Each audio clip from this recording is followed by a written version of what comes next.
हाँ तो दोस्तों, हमने ये क्रेन परचेज की है, पर ये क्रेन नई नहीं है। ये सेकंड की क्रेन है जो ट्रैक्टरों में से निकलती है, पर ये ओरिजिनल क्रेन है।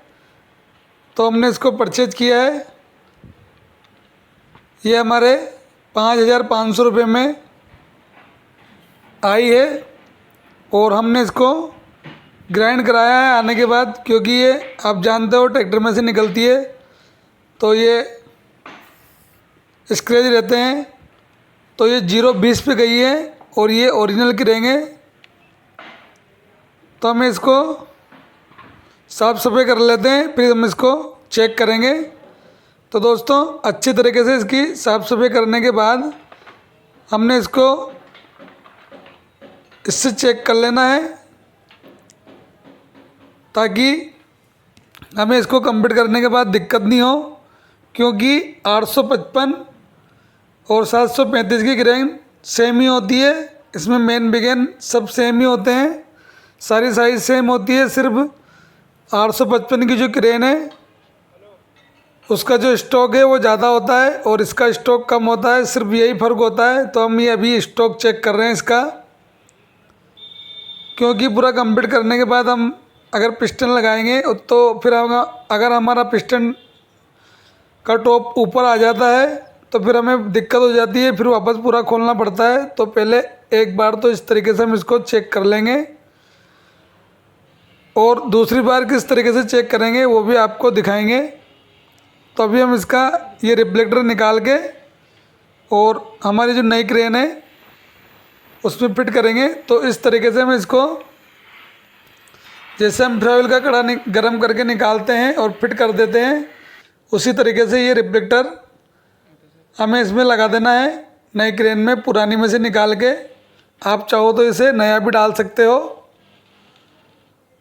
तो दोस्तों, ये रिफ्लेक्टर इसलिए लगाया जाता है कि अगर हमारी सील बार बार लीकेज होती है तो आप प्लेट में कट लगा के और इस रिफ्लेक्टर को लगा दोगे तो हमारी जो सील है वो बिल्कुल भी लीक नहीं होगी, वहाँ से एक बूंद भी ऑयल नहीं निकलेगा। इसलिए अभी ये रिफ्लेक्टर हम लगाते हैं।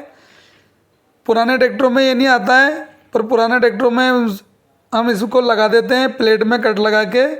अभी जो ट्रैक्टर आ रहे हैं नए, उनमें तो कंपनी ऑलरेडी इनको रिफ्लेक्टर को लगा के देती है, पर जो पुराने ट्रैक्टर है उनमें रिफ्लेक्टर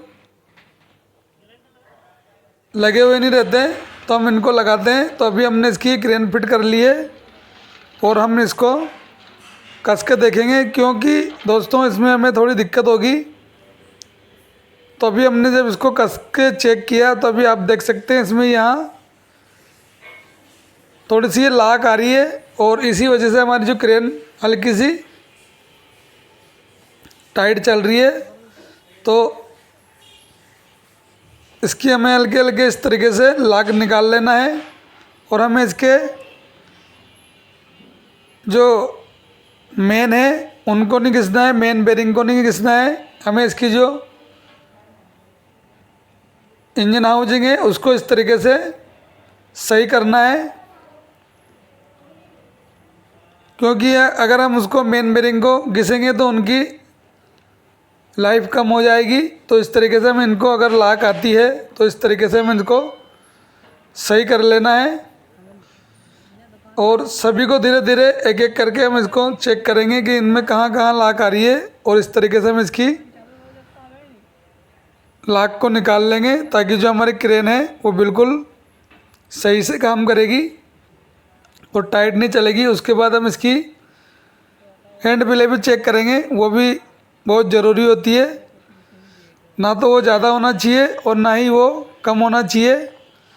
तो अभी हमने इसको कंप्लीट किया है, तो अभी आप देख सकते हैं ये फ्री चल रही है। वैसे थोड़ा और होगा, मैं इसको थोड़ा और फ्री करूँगा, मेरे हिसाब से थोड़ा ये मुझे टाइट लग रही है। आप किस तरीके से क्रेन को सेट करते हो वो भी मुझे कमेंट करके ज़रूर बताएं कि ये आप इसी तरीके से रखते हो या और इसको फ्री करते हो। उसके बाद हम इसकी हैंड प्ले चेक करेंगे। इसमें हैंड प्ले ज़्यादा भी नहीं होना चाहिए और बिल्कुल कम भी नहीं होना चाहिए। तो अभी आप देख सकते हैं इसमें हैंड प्ले भी थोड़ी मुझे ज़्यादा लग रही है, तो इसको भी मैं कम करूँगा। और ये बिल्कुल कम भी नहीं होना चाहिए, सिर्फ हमें इसी बात का ध्यान रखना है। तो अभी हम इसको कंप्लीट कर लेते हैं। तो दोस्तों मैंने उसको थोड़ा फ्री करके और उसको कंप्लीट कर लिया है। अभी हमारा इंजन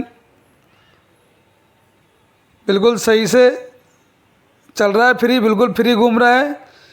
और ये सारा कंप्लीट करने से पहले मैंने इसमें सिर्फ पिस्टन और रिंग और ये हंडी लगा के इसको चेक किया था। क्रेन कंप्लीट करने के बाद ही मैंने इसको चेक किया था। ये तो मैं अभी बता रहा हूँ आपको, उससे भी हमें इसका टॉप का पता पड़ जाता है। अभी हम आपको इंजन घुमा घुमा के चेक करके दिखाएंगे कि इस तरीके से हमें इसका टॉप चेक कर लेना है। सिर्फ क्रेन सेट करने के तुरंत बाद हमें ये काम कर लेना है। तो अभी ये इसका टॉप सही आ रहा है, बिल्कुल जो इसमें टॉप आना चाहिए। अगर ये टॉप ऊपर आता है तो ये क्रेन स्वराज 735 की नहीं है, फिर ये क्रेन स्वराज 855 की है, क्योंकि उसका स्टॉक 6 mm ज़्यादा होता है। तो ये काम हमें पहले ही कर लेना है, क्रेन सेट करने के जस्ट बाद हम इसको चेक कर लेंगे। अब अगले वीडियो में हम आपको बताएंगे कि इसको स्टार्ट करके चेक करके दिखाएंगे इसका साउंड वगैरह कैसा रहता है।